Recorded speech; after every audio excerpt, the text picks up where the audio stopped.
ఈ రోజుకి కూడా నేను చెప్తా ఉన్నా, ఓడిపోయాం పర్వాలా, ప్రతిపక్షంలో కూర్చొని ఉండం అది పర్వాలా, మళ్ళీ రీలు వెనక్కి తిరిగి మళ్ళీ అదే రోజుకు మళ్ళీ తిరిగి వెళ్ళి కనీసం ఇలా జరుగుతుందని తెలుసు కదా ఇప్పుడు ఎలా చెప్తావు అని చెప్తే మళ్ళీ ఆ రోజు వచ్చినప్పుడు ఇదే విధంగానే మళ్ళీ చెప్తా. ఎందుకనంటే రాజకీయాలలో విలువలు విశ్వసనీయత అన్న పదానికి అర్థం అదే. ఎన్నికలు ఎప్పుడొచ్చినా కూడా అదే విలువలు అదే విశ్వసనీయత అన్న ఒకే ఒక్క పదం మీద మళ్ళీ వైఎస్ఆర్సీపీ మళ్ళీ అఖండ మెజారిటీతో మళ్ళీ గవర్నమెంట్. కానీ ఈసారి ఫామ్ చేసినప్పుడు మాత్రం ప్రజలకు చంద్రబాబు నాయుడు నైజం పూర్తిగా అర్థమైపోతుంది కాబట్టి మనల్ని మళ్ళీ 30 ఏళ్ళు అక్కడే కూర్చోబెట్టే విధంగా కూడా ప్రజలు ఖచ్చితంగా అడుగులు వేస్తారన్న నమ్మకం నాకుంది. ఎందుకంటే ఈరోజు ఒకవైపున ఇచ్చిన హామీలన్నీ కూడా పక్కకి వెళ్ళిపోవడం అన్నది ఒక ఆస్పెక్ట్ అయితే, రెండో ఆస్పెక్ట్ ఏమిటి అని అంటే ప్రతి వ్యవస్థ నిర్వీర్యం అయిపోయింది. కేవలం చంద్రబాబు నాయుడు గారి ప్రభుత్వం రాక మునుపు మన ప్రభుత్వం ఉండేది. మళ్ళీ మన ప్రభుత్వంలో ఎలా ప్రతిదీ కూడా ఎలా పగడ్బందీగా ఎలా జరిగింది, చంద్రబాబు నాయుడు ఎందుకు చేయలేకపోతున్నాడు, ఈ చర్చ ప్రతి ఇంట్లోనూ కూడా జరుగుతూ ఉంది. ప్రతి పథకము కూడా ట్రాన్స్పరెంట్గా పారదర్శకంగా ప్రతి ఇంటికి చేర్చే పరిస్థితి నుంచి ఈరోజు అన్ని కొలాప్స్. కేవలం 9 నెలలు. ఒకవైపున వ్యవస్థలన్నీ కొలాప్స్, మరోవైపున ఏది చూసినా స్కామే. ఏ గ్రామంలో చూసినా బెల్ట్ షాపులు. ఎమ్మెల్యే దగ్గరుండి ఆక్షన్ పాడిస్తూ ఉన్నాడు. 2 లక్షల 3 లక్షల నీ ఇష్టం. ఆ 2 లక్షలు కట్టడానికి పోలీసులు సపోర్ట్ చేస్తారు, దగ్గరుండి మద్యం అమ్మేట్టుగా. ఎంఆర్పి రేటుకు వాళ్ళు కొనుక్కుంటారు, ఎంఆర్పి రేటు ప్లస్ ఇలా ప్రాఫిట్ వేసుకొని వాళ్ళు అమ్ముతారు.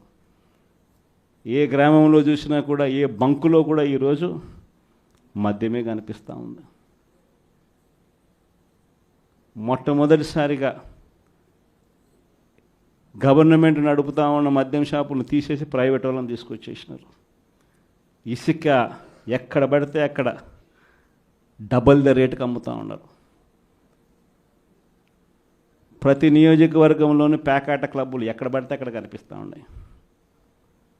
ప్రతి నియోజకవర్గంలో ఏ పని జరగాలన్నా కూడా, ఫ్యాక్టరీ నడపాలన్నా, ఆ నియోజకవర్గంలో మైన్ ఒకవేళ చేస్తూ ఉంటే చేసుకోవాలన్నా, ఏదైనా కూడా నాకింత నీకింత అని ఎమ్మెల్యే దగ్గర నుంచి మొదలైతే చంద్రబాబు నాయుడు దాకా పంచుకోవడాలి. ఇవన్నీ కూడా ఏ స్థాయిలో జరుగుతూ ఉన్నాయనంటే నిజంగా ఈరోజు వైఎస్ఆర్సీపీ పార్టీ కానీ వైఎస్ఆర్సీపీ ఎమ్మెల్యేలు కానీ ఈరోజు నిజంగా చాలా మంచోళ్ళ కింద కనిపిస్తూ ఉన్నారు ప్రజలకు. ఆ స్థాయిలో కేవలం 9 నెలల కాలంలోనే ఇంత దారుణంగా పడిపోయినాయి. ఇవన్నీ కూడా ఎందుకు నేను చెప్తా ఉన్నాను అని అంటే, ఈరోజు కష్టాలు అనేటివి వస్తాయి.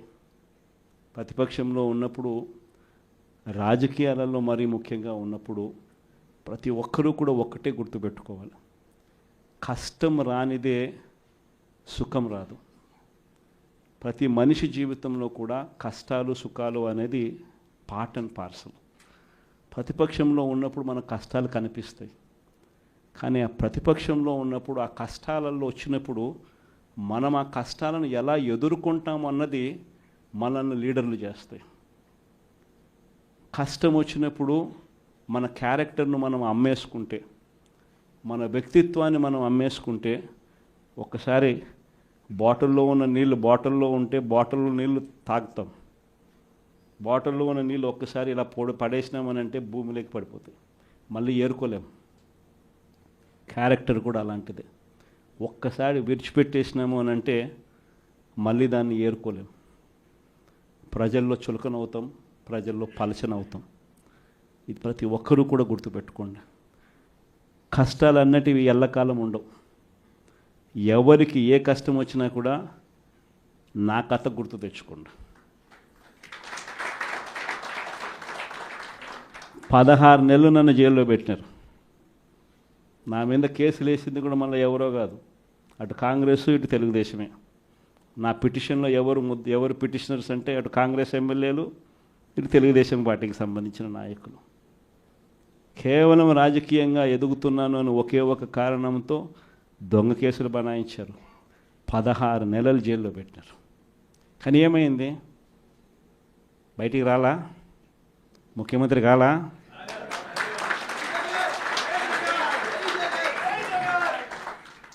ప్రతి ఒక్కరు ఇది గుర్తుపెట్టుకోండి. ఎవరికైనా ఇంతే. మహా చేస్తే వీళ్ళు ఏం చేయగలుగుతారు? దొంగ కేసులు పెడతారు, కాదండంలా బెదిరిస్తారు, కాదండంలా మహా అయితే 3 నెలలు లోపల వేస్తారు, అది కాదండంలా. కానీ ఏం చేస్తారు? 3 నెలల తర్వాత మళ్ళా వస్తాం, రెట్టించిన ఉత్సాహంతో మళ్ళా పనిచేస్తాం.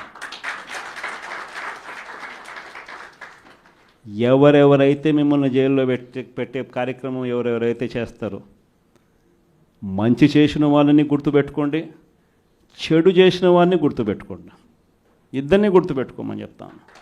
ఊరికే చూస్తూ ఊరుకోం. వైఎస్ఆర్ కాంగ్రెస్ పార్టీ బ్రతుకుతుంది. వైఎస్ఆర్ కాంగ్రెస్ పార్టీ ఈ రాష్ట్రాన్ని ఏలుతుంది అని కూడా ఈ సందర్భంగా చెప్తాను.